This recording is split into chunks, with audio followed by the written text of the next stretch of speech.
ఇప్పుడు కొంతమంది క్రైస్తవులు విగ్రహాలను ద్వేషిస్తారు. Right are wrong? బాగా అర్థం చేసుకోండి, చెప్పండి. విగ్రహాలను ద్వేషిస్తున్నారా లేదా? క్రైస్తవులు కొంతమంది ద్వేషిస్తున్నారు. ఎందుకు ద్వేషించాలి? విగ్రహం వట్టిది అని ఉందా లేదా బైబిల్లో? అది యేసుప్రభు విగ్రహం అయినా, మరియమ్మ విగ్రహం అయినా, మరే ఇతర విగ్రహం అయినా వట్టిదా కాదా? వట్టిదే. మనం చేతులతో చేసిందా కాదా? అంతేనా?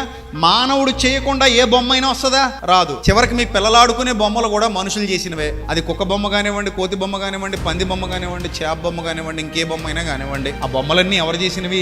మనుషులు చేసినవి. వాటిని ఎలా చూస్తున్నామో ఇక్కడ మనుషులు చేసిన విగ్రహాలను కూడా అలాగే చూడాలి తప్ప పని కట్టుకుని ద్వేషించాల్సినంత అవసరం ఏముంది? మొన్న ఏదో ఒక వీడియో వచ్చిందంట. ఒక పాస్టర్ గారు, బైబిల్ సరిగా తెలియని ఒక పాస్టర్ గారు వెళ్ళాడంట ఒక ఇంటికి. మారు మనసు పొందారేమో వాళ్ళ ఇంటికి వెళ్ళేసరికి కొన్ని పటాలు కనబడ్డాయట. దగ్గరుండి పగల కొట్టించాడంట. ఆ వీడియో బాగా వైరల్ అయింది. చాలా మందికి క్రైస్తవుల మీద ద్వేషాన్ని నూరిపోసేలా చేసింది. ఇప్పుడు నేను అంటున్నాను, ఎందుకు నీకంత కర్మ? నీకు పగల కొట్టాల్సినంత అవసరం ఏముందంటే పాత నిబంధనలో ఉంది కదండి.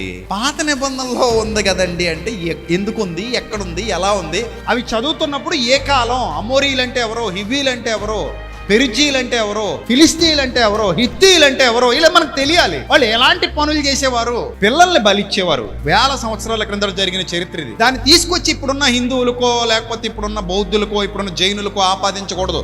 బుద్ధిహీనమైన ఆలోచన విధానం అది. హిత్తీలు, పెరిజీలు, అమోరీలు, కనానీలు చేసే పనులు నేడున్న మన హిందూ సోదరులు కూడా ద్వేషిస్తారు వాటిని. ఎందుకంటే వాళ్ళు చేసి మంచి పనులు కాదు. క్రొత్త నిబంధనలు ఎక్కడైనా పగలగొట్టిన సందర్భాలు ఉన్నాయా? మరి అది కూడా ఆలోచించాలి. నువ్వు ఏ చట్టం కిందకు వస్తావు? కేవలం 12 గోత్రాల వాళ్ళకి ఇచ్చిన చట్టం కిందకు వస్తావా?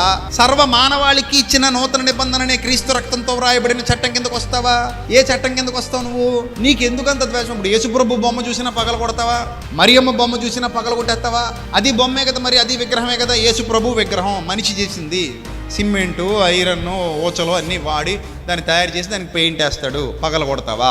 మరియమ్మ బొమ్మలు ఉన్నాయి, చాలా సంఘాల్లో కూడా పెట్టుకున్నారు వాటిని. పగల కొడతావా? అసలు నీకు పగల కొట్టే పని ఏంది? ఎందుకు మనకు ఆ పైత్యం? నిజంగా జ్ఞానవంతుడు ఈ ప్రకృతిలో ప్రతి పదార్థాన్ని ఒకేలా చూస్తాడు. నేను జ్ఞానవంతుడిని కనుక ఒక విగ్రహాన్ని చూసినా, ఒక స్తంభాన్ని చూసినా, ఒక గోడ చూసినా, ఇంకేదైనా ఒక పదార్థాన్ని చూసినా, ఇవన్నీ ప్రకృతిలో భాగాలనుకుంటాను తప్ప దాన్ని చూసి నాకు కింద నుంచి మంట రాదు. నేను భయపడను. ఒక ప్రమాదకరమైన వస్తువులా కూడా చూడండి, ఎందుకంటే అది ప్రమాదకరమైన వస్తువు కాదు కాబట్టి. పావును చూస్తే వెనక్కొస్తాను, కరిస్తే చచ్చిపోతాం కాబట్టి. తేలుని చూస్తే జాగ్రత్తగా ఉంటాను, కుడితే ఆ రోజంతా నిద్రపోలేం కాబట్టి. కుక్కలను చూసి కూడా జాగ్రత్తగా ఉంటాను, ఎందుకంటే కుక్క గరిచిందంటే వెంటనే ఇంజక్షన్ చేయించుకోకపోతే రేబిస్ వ్యాధి వచ్చేస్తుంది కాబట్టి, దానికి మందు లేదు కాబట్టి. సో ఆ వస్తువు మనల్ని ఏం చేస్తుంది, ఆ పదార్థం మనల్ని ఏం చేస్తుంది అనే జ్ఞానం ఉన్నవాడు అనవసరమైన ద్వేషానికి వెళ్ళడు. మరి అతను తెలిసి చేశాడో తెలియక చేశాడో, చేసింది తప్పుడు పని. ఎవ్వరూ ఎవరిని పగలగొట్టడం మంచి పద్ధతి కాదు.